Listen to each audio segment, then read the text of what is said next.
Happy 4th of July weekend. I hope you're enjoying the holiday and that your month of June went really well. Today is the 4th. I'm going to try to get this video out by tomorrow if I can, although my laptop storage has been a bit iffy lately, hence some of the late video posting, but we're doing our best. In today's video, I'm going to be going over everything my husband and I spent and saved in the month of June. Our goal this month was to save $4,000 in our emergency fund, and we did achieve that. Finally, our first month hitting our $4,000 goal. Since there's a lot to go over, let's go ahead and get into the budget. Okay, so starting at the top with income. In the month of June, we were planning to bring in $7,000 from my W-2 full-time and part-time jobs. We actually brought in $7,540.94, which is amazing. I put in some extra hours at work in my full-time job and picked up a few extra shifts at my part-time job, which is why this number is so much higher than what I was estimating. The next section under income is extra income, which I broke it out into this box on the side. The first line item, high yield savings account interest. We were guesstimating we'd bring in $50. We actually brought in $69.07, which is great. As our emergency fund savings amount grows, so does the amount that we get in our high yield savings account. Husband and I currently keep our savings half in Marcus and half in Ally,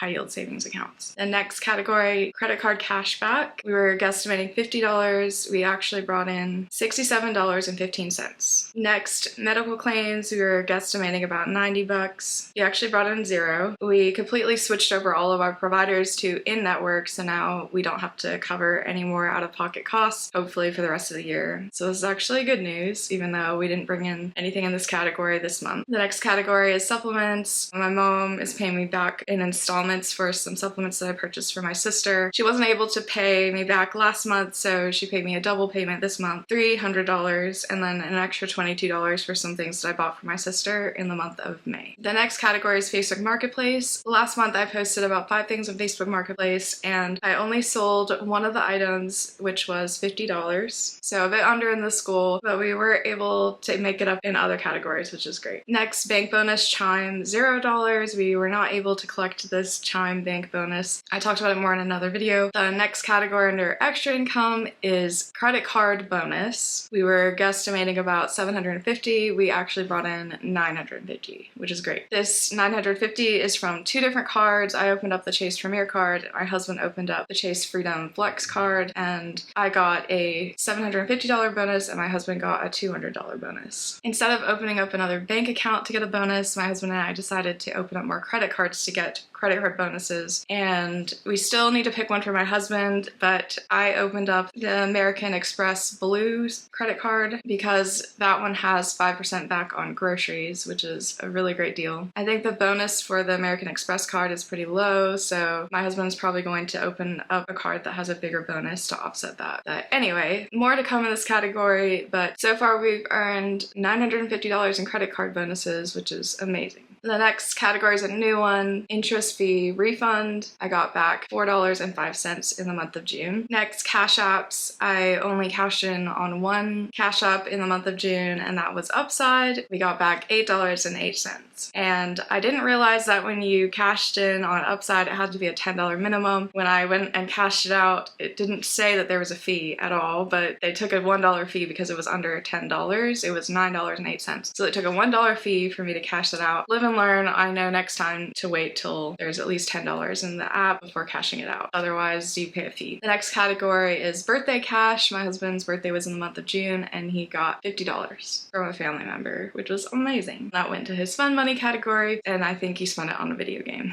The last category under extra income is auto rent insurance refund. We did switch our insurance, I think, in the month of May, and a check came from our old insurance provider in the month of June. So we did cash that in. It was $243.59. So the grand total of extra income in the month of June was $1,763.94, which is so amazing. It really was the credit card bonus that put us over the top. So we'll definitely be doing that again in future months because that did make a really big difference in the month of June. Okay, next under income is our sinking fund. We only have one sinking fund, and that is personal spending. I was planning to take out $200 in the month of June. June. However, we only took out $36.71 from our sinking funds. So the grand total of income that we were able to bring in the month of June was $9,341.59, which is an amazing number. Honestly, our extra income really put us over the top this month and helped us reach this goal. But yeah, I wish every month were this high, but the month of June was a pretty unique month as far as income for us. Okay, moving on to the expenses part of our budget. In the month of June, of course, we had rent, and that number was $1,195. My husband and I live in Central North Carolina, and we do rent right now a 2-bedroom, 2-bathroom apartment. That's about 1,200 square feet. Next, electricity. That was, as expected, $189.28. Next, phones and internet were, as expected, $30 and $70. Car and rent insurance we pay 6 months at a time, so this was $0 as expected. Next, life insurance, $128.93. Next, subscriptions we paid $31.30. Oh, and if you're interested in exactly what subscriptions we have them all listed in this note. Netflix, $9.60. We do get the ad version of Netflix. Peacock, $3.19, and that is a Black Friday special. Disney Plus, $5.33. That's also a Black Friday special. HBO Max, $3.19. This is actually a student discount. So we did get a Black Friday special earlier in the year, and that one ran out, so now we're switched over to the student discount. And then the final item we pay for every month, Apple storage, $9.99. Someday I would love to get this off of our budget, but for now I'm just too busy to go through all of my photos and videos and clean things out. Okay, so the next category, gym, we did pay $55 as expected. The next category, beauty, $46.80. This is really only my husband's haircut at this point. I don't really get my hair cut or colored or anything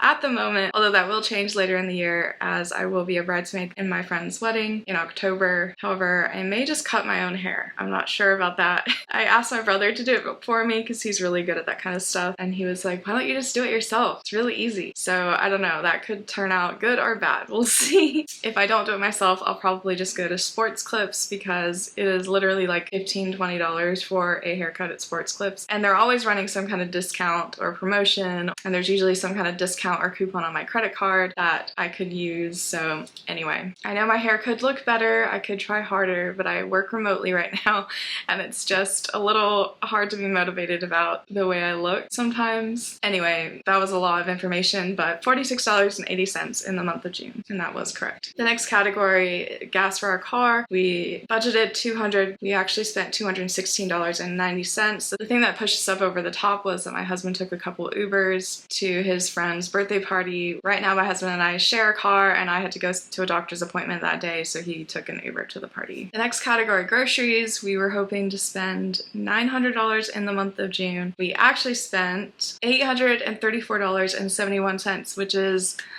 below budget, which is amazing, by $65.29. Honestly, I'm not sure how we did this. I was being really careful throughout the month, but I'm always really careful, and I don't know what was different about this month. We usually exactly hit or go over our grocery budget every month. We did eat a couple meals with my husband's family for his birthday and then for Father's Day as well, so maybe that helped out a little bit. The next category, supplements, we had budgeted $90. We actually spent $208.12. And this was my bad. I had actually purchased some probiotics in the month of May, and in order to get the steepest discount, I put it on subscribe and save, and then I forgot to take it off of subscribe and save. So that automatically charged and sent us the probiotics, but we will definitely use these in future months. It just wasn't anticipated in the month of June and put us over budget by $118.12. The next category is a big one, pharmacy, medical. I had pulled out all the stops and budgeted way more than I thought we needed, $300, and the actual amount that we spent, drum roll please, was $610.69, which is $310.69 over budget. The only thing I can think of to say is that that is kind of a cost of living in America and our insurance / healthcare system.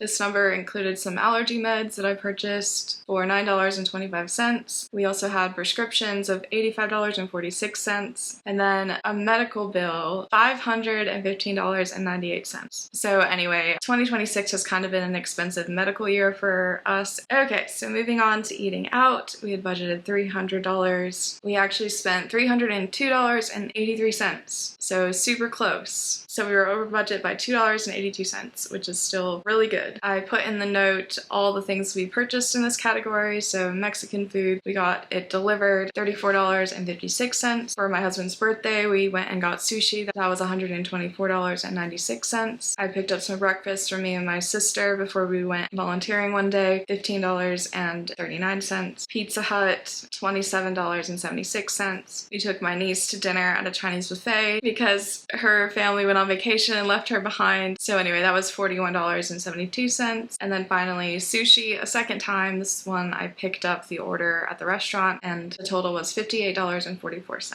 So yeah, we did go over slightly, but June was my husband's birthday month, and then eating out is also a problem category for us.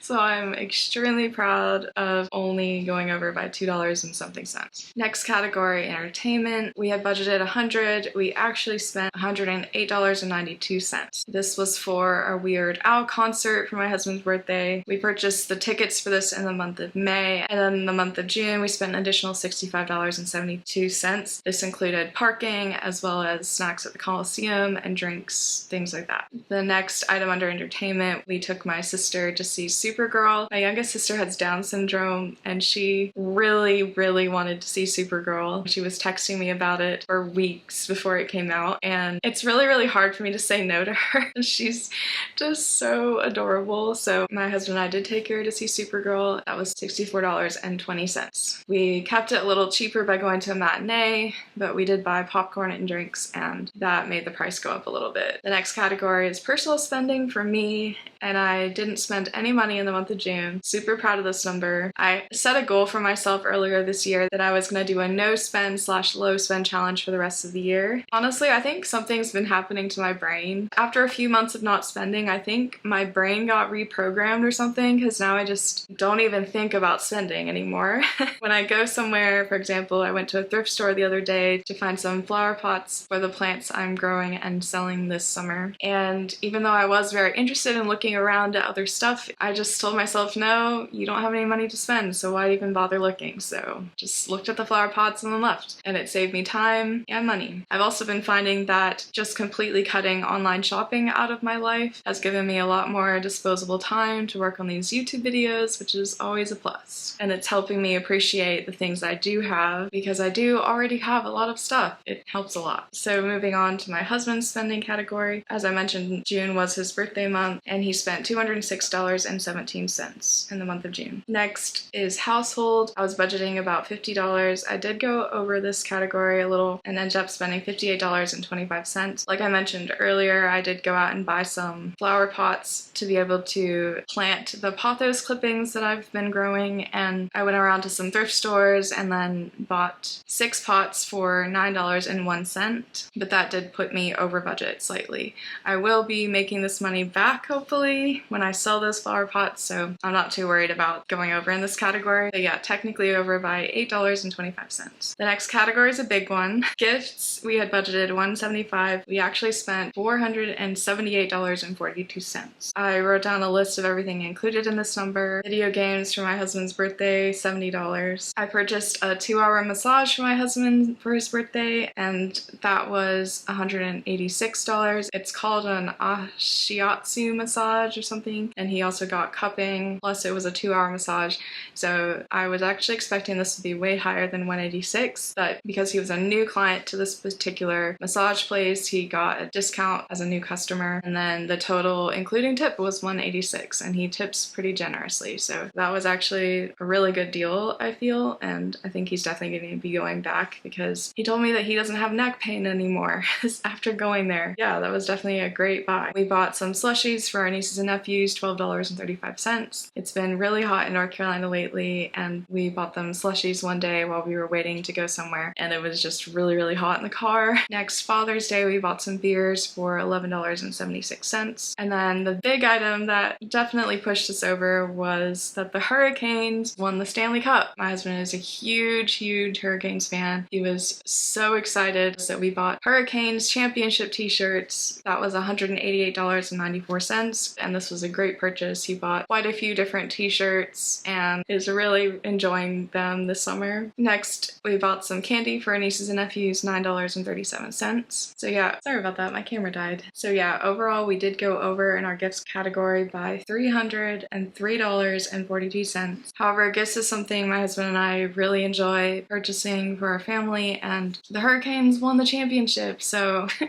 I do think that we had a lot of value in the things that we bought, even though we did go over budget. And we're just gonna need to watch this category going forward to make sure that we're keeping things under control. Next, travel. We were planning to put $225 in this category in preparation of my friend's wedding in October. However, we were not able to put anything extra in this category this month. Next, fines and fees. I did get another interest charge from the same credit card. They charged $1 in the month of June for paying one of the credit card payments late. I had taken the credit card off of auto pay because the current balance was less than the statement balance and I didn't want to get overcharged, so that was a mistake. I forgot to go back and pay it until a few days after the due date, and then they did charge me a little bit of money for that, but I gave them a call and they did refund it, so overall a wash, but you live and learn. Next, $100 we're planning to put toward car repair. We actually ended up putting $0 again, just because we spent more in other categories. Next, student loans. Those are always $230 a month. Next, $63. This is a credit card payment. My husband and I purchased a mattress on a credit card a couple years ago and we're still paying it off. Good news is that it is a 0% interest credit card, but also we're gonna be completely done paying this off in the month of December. So really looking forward to being credit card debt free, even though it's a 0% card. Okay, so the final category, emergency fund. We were planning to put $4,000 toward this category in the month of June. We actually put $4,203.47, which is amazing. We finally hit this goal in the month of June. We've always been a bit short every month, and in the month of June we're actually a little bit over our goal, so that'll actually help offset one of the months that we were under budget in this category. So yeah, I know it's showing red right here, but it's actually a good thing that we went over in this category because we saved a little more. So all that spending was $9,268.69, which leaves a difference of $72.90 according to the spreadsheet, but my budgeting app says $0 left, so I have no idea what happened there.